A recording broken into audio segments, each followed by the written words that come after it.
Os maiores inimigos da nossa fé não são sempre os que vêm de fora, mas muitas vezes os que se escondem dentro de nós. O pecado nunca chega de forma escandalosa logo de início. Ele começa brando, oferecendo um prazer imediato, mas no final rouba a oração e apaga a chama da fé. Leonard Ravenhill dizia que a tragédia do pecado não é apenas o que ele causa, mas aquilo que ele impede. Ele nos impede de ter intimidade com Deus. Em Provérbios 6:16 ao 19, 6 coisas o Senhor odeia, e a 7ª a sua alma abomina. Não são pecados cometidos apenas por aqueles que chamamos de ímpios, mas aqueles que cometemos no nosso próprio coração.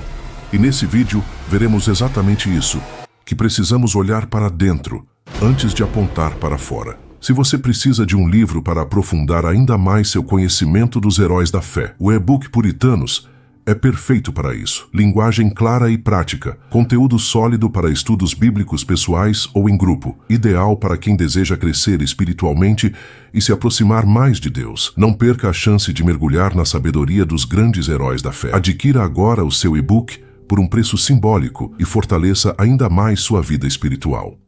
Primeiro, olhos altivos. O primeiro pecado que Deus abomina são os olhos altivos. Esse olhar não é apenas físico, mas espiritual. É o olhar de quem se coloca acima dos outros, de quem julga com frieza, de quem pensa não precisar mais da graça de Deus. A soberba é uma prisão invisível que sufoca lentamente a alma. A dor do orgulho é que ele engana. A pessoa começa a acreditar que está firme, quando na verdade já se afastou do Senhor. Charles Spurgeon comparava o orgulho a uma ferrugem silenciosa. O ferro parece sólido, mas está sendo corroído por dentro, até que de repente se desmancha.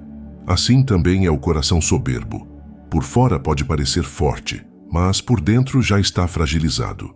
O orgulho não aparece apenas quando alguém alcança vitórias, mas também quando se recusa a pedir ajuda. Quantas vezes carregamos fardos sozinhos, não porque precisamos, mas porque não queremos demonstrar fraqueza? Esse é o veneno da soberba. Ela não apenas nos distancia de Deus, mas também dos irmãos que Ele colocou ao nosso lado. A palavra em Tiago 4:6 nos alerta: Deus resiste aos soberbos, mas dá graça aos humildes. O soberbo é resistido pelo próprio Deus, mas o humilde é abraçado com favor. O coração que se dobra em dependência encontra descanso até no meio dos fracassos, porque reconhece que tudo é graça. Talvez o maior perigo desse pecado seja justamente sua sutileza. O homem orgulhoso raramente reconhece que está vivendo em orgulho. Ele pode até manter aparência de religiosidade, mas sua oração perdeu vida. O silêncio da alma denuncia que a dependência foi trocada pela autossuficiência, e é nesse estado que muitos se afastam do Senhor sem nem perceber. Segundo pecado, língua mentirosa.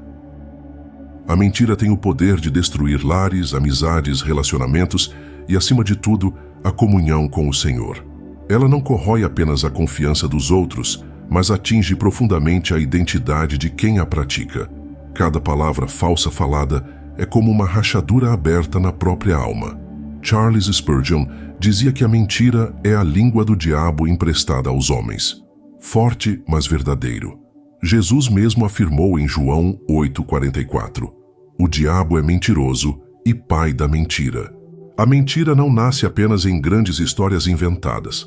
Muitas vezes, ela se esconde em pequenas distorções, em meias-verdades, em silêncios intencionais.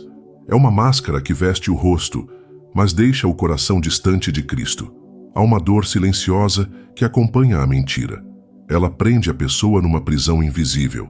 Para sustentar uma mentira, é necessário criar outra, e depois outra, até que a pessoa já não consegue distinguir o que é verdade em sua própria vida.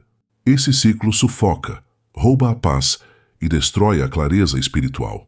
A Escritura nos mostra outro caminho. Jesus declarou em João 8:32: conhecereis a verdade, e a verdade vos libertará. A verdade pode doer no momento em que é dita, mas ela é como um bisturi nas mãos do médico.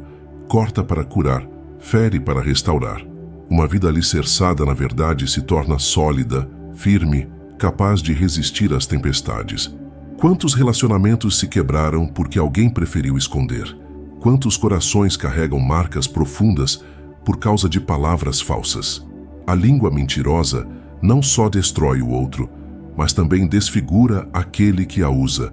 Uma vida que escolhe a verdade, por mais difícil que pareça, abre espaço para que a graça de Deus opere em profundidade. Terceiro, mãos que derramam sangue inocente.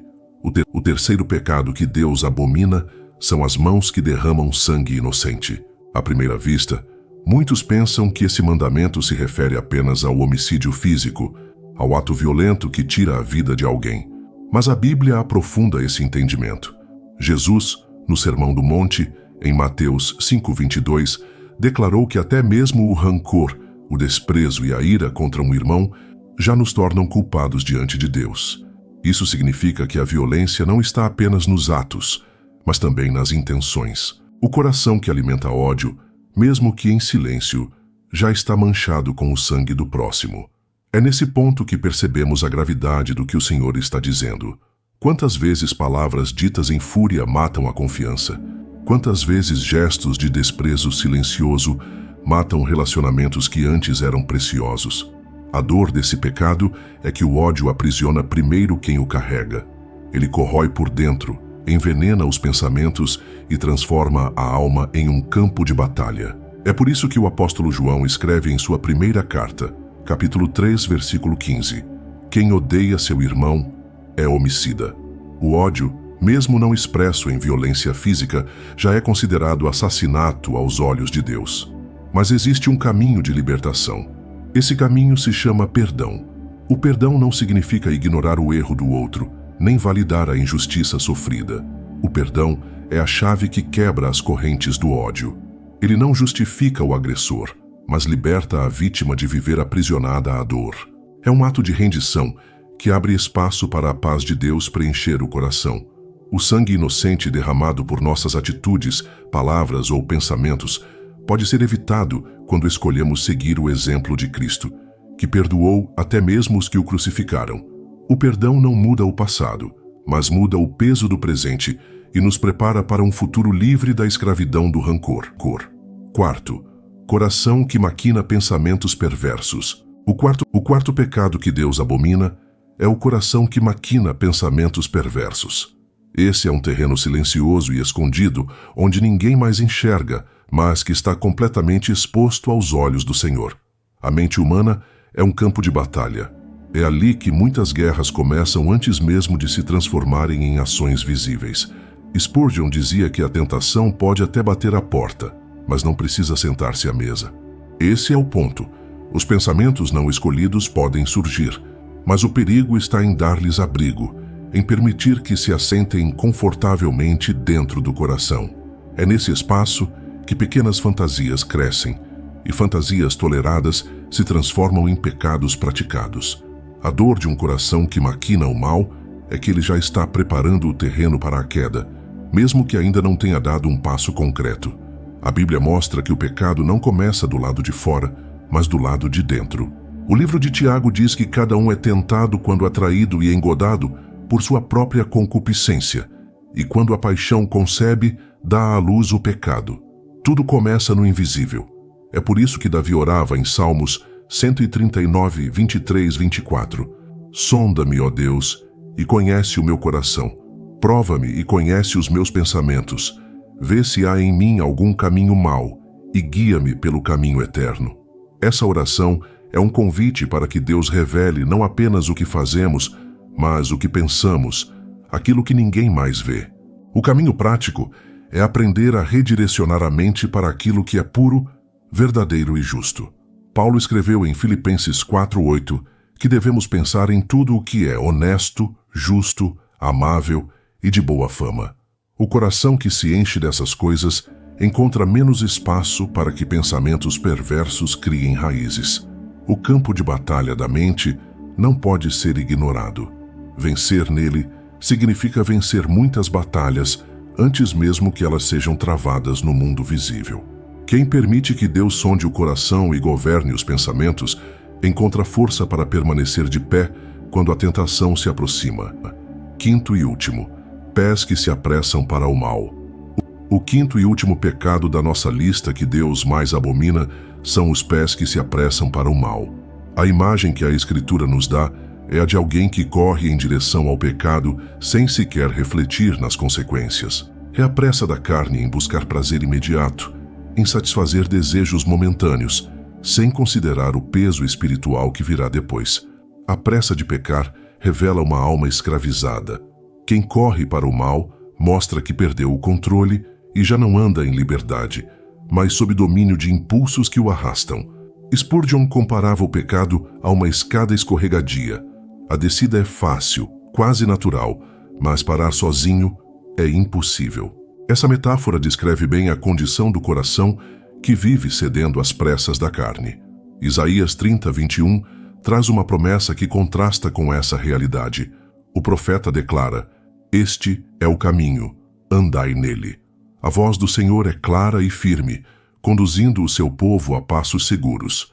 Diferente da pressa que leva à queda, a direção de Deus ensina a caminhar com paciência, passo a passo, em obediência e confiança. A dor dos pés apressados é que as decisões tomadas sem esperar no Senhor muitas vezes se tornam portas abertas para grandes tragédias.